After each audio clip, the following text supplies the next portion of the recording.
رسميا الوايلد كارد الفانتازي بريمير ليج الجولة هذه خلاص تشكيلتي مشيت. شوفوا الترتيب بتاعي 6 ملايين، برشا صراحة برشا. حتى في الليج بتاعي سلوما في جي تي في شوف الترتيب بتاعي 500. لازم وايلد كارد. نحيت تقريبا الملاعبين الكل وبديت من الصفر. في حراسة المرمى اخترت سونشيز، عنده مباريات سهلة. كان عندي سونشيز باش نرجعه. والحارس الثاني دوبر دو دوبرافكا حارس بيرلي.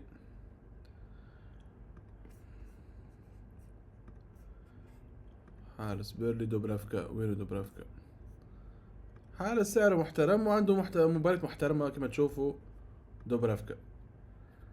المدافعين، أول مدافع كوكوريا اللي عندي رجعته رقم سعره 6، ولكن كوكوريا مبارياته محترمة جدا.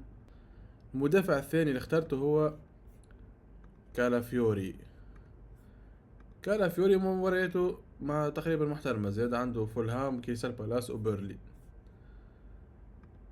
الثالث هو جيهي من كريستال بالاس. والرابع هو فان ديفين، اكيد يعني فان ديفين لازم يكون موجود. والرابع هو جودن دونسون مدافع ليدز يونايتد، سعره 4 ويلعب اساسي.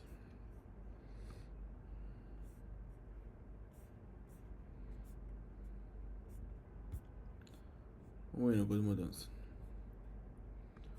جود سعره 4. في وسط الميدان سيمينيو. سيمينيو ديما لازم يلعب سيمينيو، وانا على سيد سيمينيو باش يكون بلانك الجولة هذي. نداي كنت حايل بين فودان خنداي. جريليش عفوا. الثالث هو جاكبو. جاكبو يرجع. الرابعة فودان عندي ثقة في فودان مش يكون هو. والرابع حنا بال ولدنا، كي لازم يكون حنا بال موجود. حنا بال مجبري. في الهجوم، في الهجوم اخترنا جوكيريس.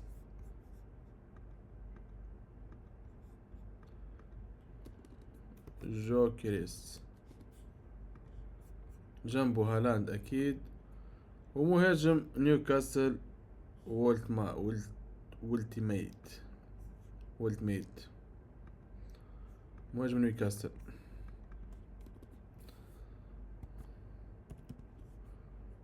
طرح نيوكاسل بهين.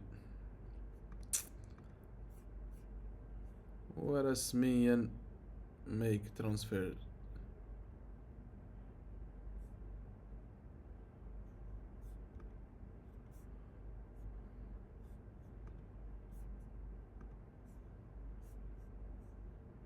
ميك ترانسفير كونفيرم.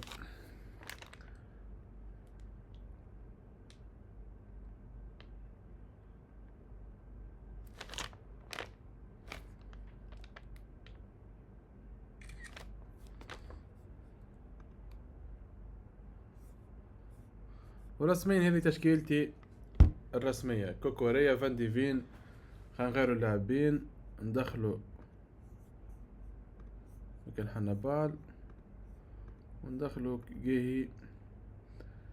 جيهي مكان دياي. سيف يور تيم. هذه تشكيلة. رايكم في التشكيلة شباب في التعليقات.